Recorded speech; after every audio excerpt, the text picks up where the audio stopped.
Do you want to understand the keyboard? I'm going to take you through sharply on understanding the keyboard. Now, when you look at the keyboard, you will notice that there is a repetition of black keys and white keys.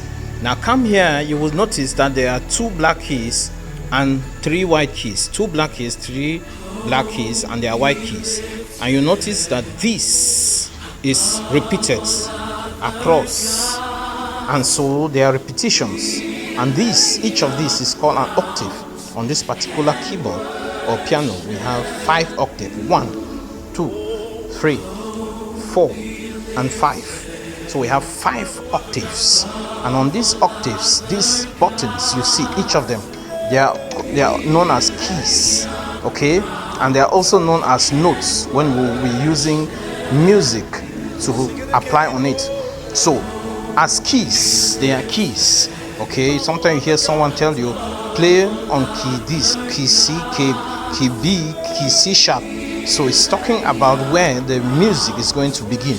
And so here, if you look critically, you will notice that here the first white key after the middle black key is A, key A, okay. And A, now on the white keys, we label it straight because the first pianos did not have these black keys. And so we start from where? From the first white button after the middle black of the 3 blacks. It's known as what? A, key A, key B, key C, key D, key E, key F, and key G. Alright, so we're going to now be able to name the black keys. Now the black keys are named conventionally as sharps or flats.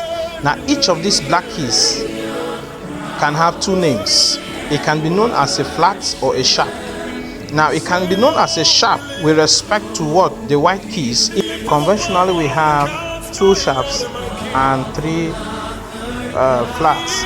So this is A. This key is above A. So this key can either be A sharp or B flat. Okay. This one can either be C sharp or D flat. And this one can either be what? D sharp or E flat. This one can either be what? F sharp or G flat. This one can either be what? G sharp or A flat.